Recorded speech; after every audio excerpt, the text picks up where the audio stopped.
Hi, my name is Jaime Gloshay, and I am the Managing Director of Impact Investments at Common Future. I'm also a mother, a matriarch, a daughter, and a warrior. I'm Dana. I'm part of the Navajo Nation, and I'm also a White Mountain Apache. I wanted to be an executive director of a nonprofit. I really love the work of program design and development and creating interventions and solutions with building out logic models. So landed at a CDFI. It's a community development financial institution.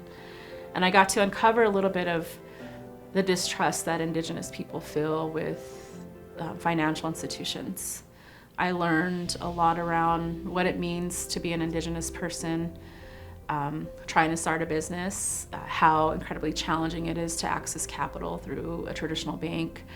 I learned a little bit about the challenges and barriers of if you live on reservation land, you can't access credit in the traditional ways. You have to have a FICO score, you have to have intergenerational wealth, or collateral, like a car or a house that you can leverage as a promise to pay. You have to have cash, that you can start from to invest into your business. You have to have capacity to take on debt, so your income to debt ratio. All of those things I learned was actually quite challenging for my community. And I put myself in their shoes. At that point, I was primary breadwinner, had 3 kids, very much similar to my mom's journey, trying to make it in this world. At that time I was mid-30s. And I think I was making like $16 an hour and living in a small apartment in the city that I've invested 30 years of my life in. And the math was just not mathing. So I met my dear, one of my best friends and sister, Vanessa Roanhorse. She's Dene, she's from the Navajo Nation. We just had that similar shared experience, and we were both essentially building out lending programs. And Vanessa said, "I'd love for you to come work with me." She brought me on, and it was a pretty formative moment because the rate of pay she offered me was significantly more than I've ever been offered in my life. And at that time, I felt like I had opportunity, and I felt like I had freedom, independence to really dream bigger. My son recalls that time. I'll get a little choked up, but it's okay. Because he said, "I witnessed my family come out of poverty in my own lifetime." So at that time, as Vanessa and I were dreaming, co-creating within Roanhorse Consulting, she's just such a fierce matriarch and someone that just is completely magnetic. And she convened a group of, it was a bunch of us.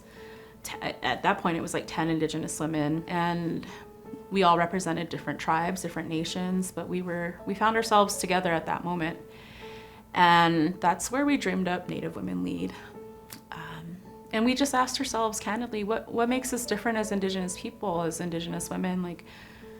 What's different about us? And we landed on our values, which is Native women are the backbone of community, and 2/3 of us are the breadwinners in our nations and the economic stabilizers in our families. We wanted to build something that was going to empower not just us, but each other. In our early days of fundraising, Vanessa and I had gone to SOCAP, which is this national conference for social impact investors and funders. And I remember we were pretty alone. I think there was a handful of other Native people there, but we were asked the question by a non-Indigenous person, a funder, and it was a really hard question to be asked, but he said, "Tell me why I should care about Native women." And after that, I think some of the anger and rage and heartbreak that question ignited was also why not?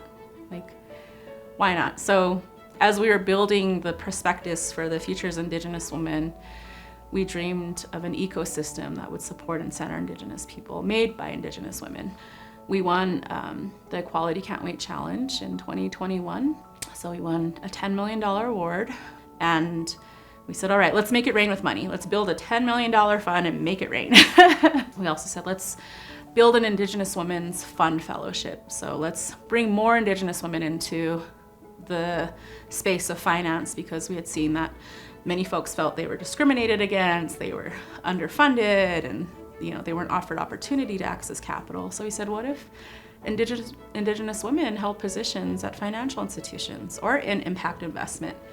So we built a fellowship, and now that's in year 2. It's called the Rematriating Economies Apprenticeship, which is actually grown and developed here in Roanhorse. So yeah, like we dreamed up this whole ecosystem of how do we ensure that we continue to center ourselves and take care of ourselves when, you know, people are telling us, why should we care about you?